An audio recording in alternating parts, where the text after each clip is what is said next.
السلام عليكم ورحمة الله وبركاته. أهلا بكم معي فيديو جديد من وي.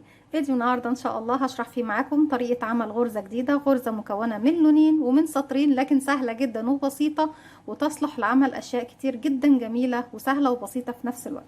نقدر نعمل بيها ايه؟ نقدر نعمل بيها كوفية، نقدر نعمل بيها سكارف حوالين الرقبة، نقدر نعمل بيها شال مستطيل، او تقدري تعملي بيها مفرش جميل جدا في منتهى الرقة والشياكة. تقدري تعملي منها حاجات كتير جدا جدا جدا. غرزتنا زي ما قلت لكم مكونة من لونين ومن سطرين، بنستخدم فيها غرزة الحشو. يلا بينا نروح نشوف هنشتغل غرزتنا مع بعض ازاي. في البداية هنقول بسم الله الرحمن الرحيم، وهنبتدي نشتغل بخيط صوف متوسط السمك زي ما احنا شايفين مع ابرة رقم 3.5 ملم. زي ما قلت لكم غرزتنا بتعتمد على لونين، ايا كانوا اللونين اللي انت هتدرجيهم مع بعض او هتحبيهم مع بعض. يعني ممكن التركواز مع البينك اللي هو البامبي، ممكن تركواز مع الاوف وايت الابيض، ممكن الوان كتير جدا تدرجوها زي ما انتم حابين، على حسب طبعا اذواقكم وعلى حسب درجات اللبس اللي انتم بتكونوا لابسينه. نقدر نعمل منها بتكون حلوه جدا ومميزه. لو عملتي منها كوفيه او سكارف خفيف كده بتكون حلوه جدا وجميله. هنقول بسم الله الرحمن الرحيم. هسيب مسافه من الخيط، هلف الخيط بتاعي حلقه على الهواء بالشكل ده. هدخل داخل الحلقة، ألف الخيط على الإبرة وأخرج منها. طرف الخيط هشده، هقفل عقدة بداية. هبتدي أكون مجموعة من السلاسل أيا كان العدد اللي هتكونيه. هنقول بسم الله كده 1 2، وعشان تكوني سلسلة بيكون عندك على الإبرة حلقة، بتلف الخيط وتخرجي منها كده 3 4 5 6 7 8 9 10 11 12 13 14 15 16 17 18 19 20 21 22 23 24 25. انا عملت 25 مش لسبب معين، انا قلت لكم ان احنا هنشتغل اي عدد متاح عندك تقدري تشتغلي غرزتك عليه النهارده، مش شرط عدد معين. هسيب منهم سلسله لاني هشتغل غرزه حشو وهعتبرها ايه ارتفاع. هروح لسلسله رقم 2. احنا طبعا هنسيب رقم 1 مش هنشتغل فيها. اروح لرقم 2 في الحلقه الخلفيه في الباك لوب من السلاسل. بيكون عندي طبعا حلقه على الابره، بدخل في السلسله رقم 2 في الحلقه الخلفيه، اسحب الخيط واخرج. معايا كده حلقتين، بلف الخيط وبخرج من الاتنين 1 2. تاني برجع اكرر غرزه الحشو. بيكون معايا حلقه، بدخل في الحلقه الخلفيه للسلسله اللي بعدها، الف الخيط واخرج.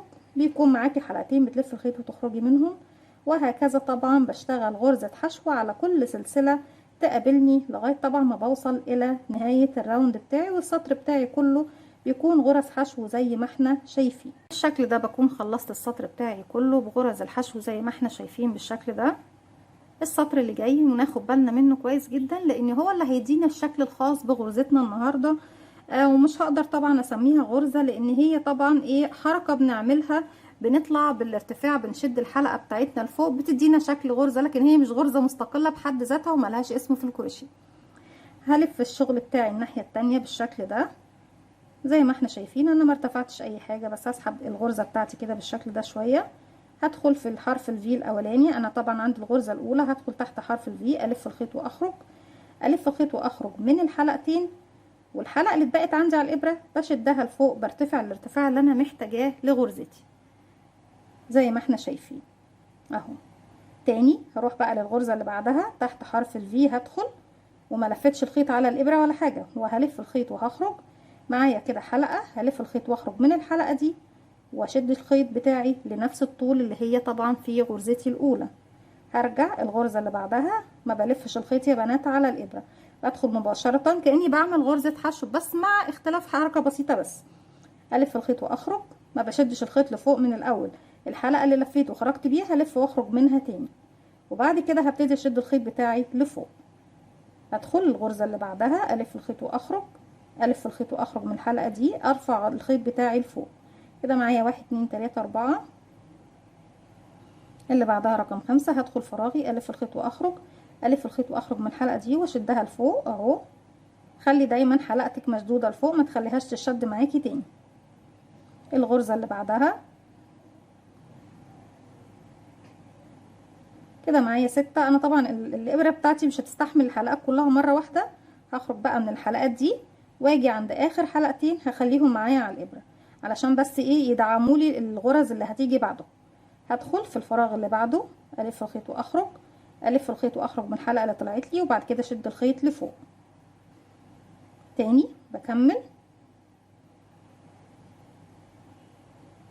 اهو، بدخل غرزتي، اسحب الخيط واخرج، معايا حلقة الف الخيط واخرج منها واسحب خيطي لفوق بالشكل ده. الغرزة اللي بعدها ادخل تحت حرف الفي، اسحب الخيط واخرج، والحلقة دي الف الخيط واخرج منها تاني واسحب الخيط لفوق.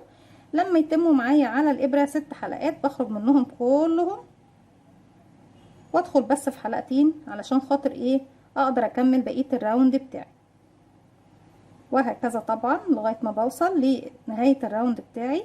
هدخل غرزتي، اسحب الخيط الف واخرج من تحت الحلقة دي تاني، الف الخيط واخرج من الحلقة اللي طلعت لي. هدخل تحت حرف الفي للغرزة اللي بعدها، الف الخيط واسحبه، طلعت لي حلقة، بلف الخيط وبخرج منها واسحب الخيط بتاعي لفوق. ها يا بنات، بدخل الف الخيط واخرج، بتطلع لي حلقة، بلف الخيط وبخرج من الحلقة دي واسحب خيطي لفوق. يتكون لك على الابرة 6 حلقات، اخرجي من ال6 حلقات وادخلي بس في حلقتين، كملي بقية الغرز بتاعتك وما تخافيش على الحلقات اللي فاتت، مش هتروح منك في اي حتة. الف الخيط واخرج، الف الخيط واخرج من حلقة واشد خيطي لفوق، وهكذا طبعا الى نهاية الراوند بتاعي. زي ما احنا شايفين اهو، سهلة جدا وبسيطة مفيهاش اي صعوبة.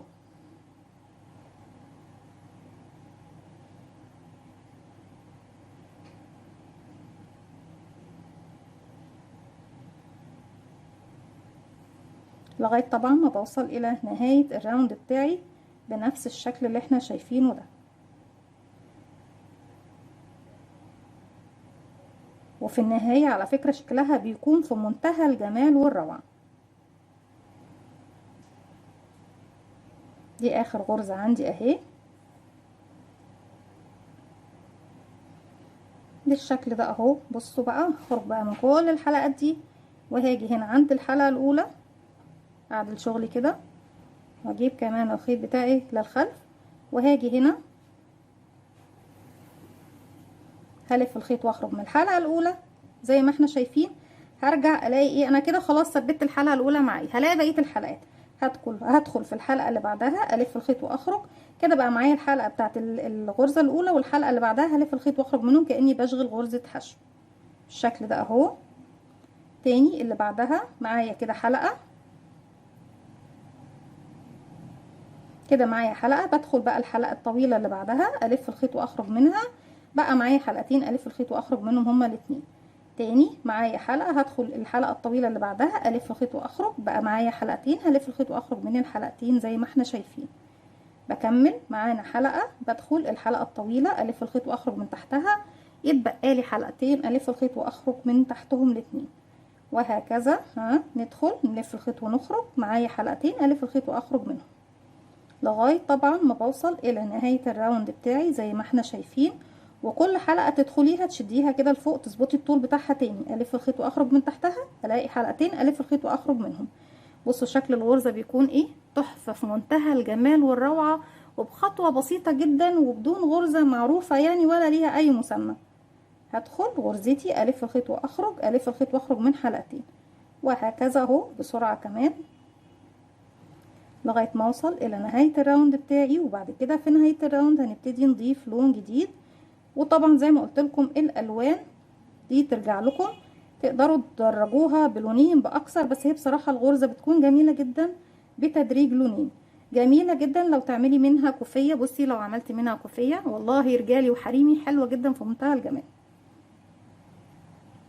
وسهلة جدا جدا جدا وبسيطة، مش هتاخد منك مجهود ولا وقت ولا تعب، مفيهاش اي لخبطة. كل حلقاتك تدخلي فيها تسحبي الخيط وتخرجي منها، تخرجي من الحلقتين الموجودين عندك على الابره اهي. مفيش اسهل ولا ابسط ولا اجمل من كده.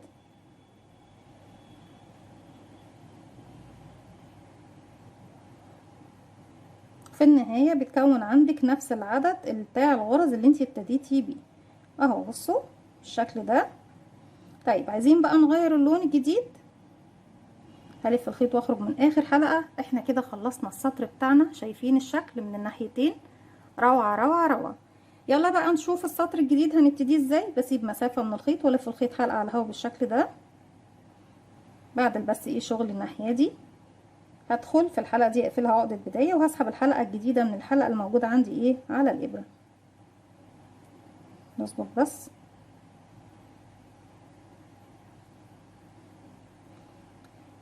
الغرزة الاولى طبعا تحت حرف الفي بدخل فيها اهو، وبدخل كمان في الخيط اللي انا عايزة اخفيه معايا اللي هو طبعا طرف الخيط الجديد، الف الخيط واخرج بالشكل ده. بقى معايا حلقتين الف الخيط واخرج منهم، ده طبعا في البداية. بعد كده هسحب الحلقة بتاعتي لفوق زي ما احنا شايفين اهو. هرجع وانا ماسكه ايدي، طبعا ماسكه بايدي الحلقه اللي انا اللي عملتها دي، شدتها لفوق، ادخل في الفراغ اللي بعده الف الخيط واخرج، حلقه طلعت لي الف الخيط واخرج منها واشد لفوق تاني، هدخل الفراغ اللي بعده الف الخيط واخرج،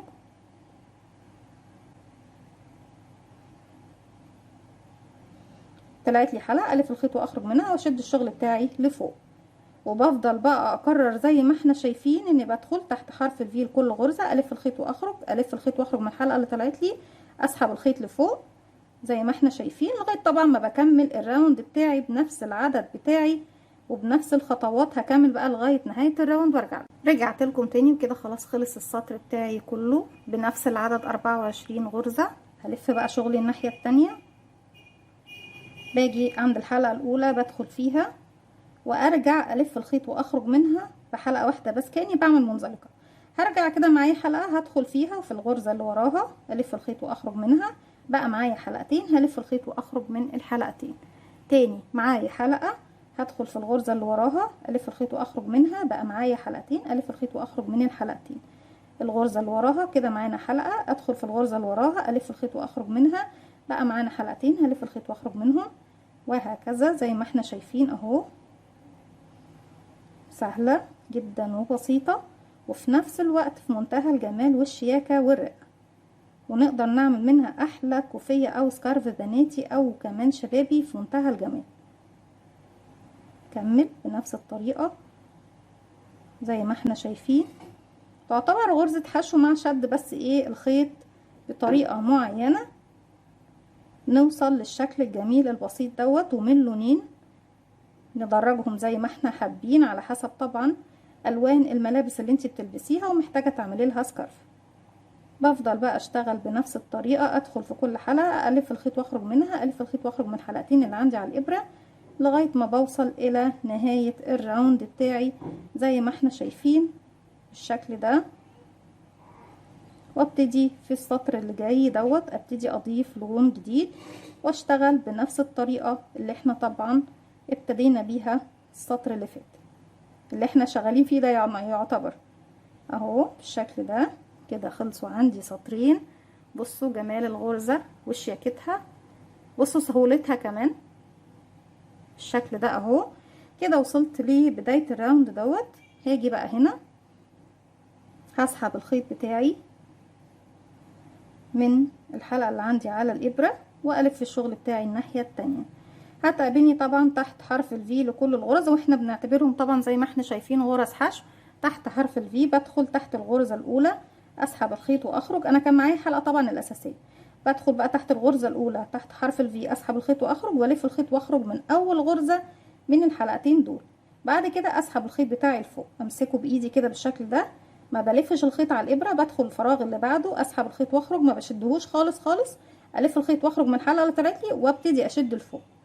تاني الغرزة اللي بعدها ادخل الف الخيط واخرج، طلعت لي حلقة بسيبها في نفس مستواها ما برفعش لفوق خالص، الف الخيط واخرج منها بالشكل ده واسحب لفوق. ودايما اظبط اطوال الغرز بتاعتي كلها عشان تبقى كلها طول واحد. وهكذا ادخل الف الخيط واخرج، الف الخيط واخرج من حلقتين واسحب لفوق. ادخل الف الخيط واخرج، الف الخيط واخرج من الحلقة بتاعتي واسحب لفوق. كده 1 2 3 4 5. ادخل الف الخيط واخرج، الف الخيط واخرج من الحلقه بتاعتي واسحب لفوق بالشكل ده. تظبط الطول بتاعها. لما يتموا معاكي 6 اخرجي منهم كلهم وادخلي بس ايه في حلقتين بس عشان تقدري تكملي بقيه الراوند بتاعك، بحيث انك تقدري تسحبي وانتي مدعمه الحلقات اللي هتخش الجديده بالحلقتين القدام، وبتكملي بنفس الطريقه دي زي ما احنا شايفين وترتفعي الارتفاع اللي انتي حباه. وزي ما قلت لكم نقدر نشتغل بغرزتنا دي اكتر من غرض. اتمنى ان الغرزه بتاعتي النهارده تكون سهله وبسيطه وتنول اعجابكم. ما تنسوش لو عجبكم الفيديو تعملوا لي لايك وشير وسبسكرايب، واستنوني في فيديو جديد مع وي او من وي. وما تنسوش تفعلوا زرار الجرس عشان يوصلكم مني كل جديد. السلام عليكم ورحمه الله وبركاته.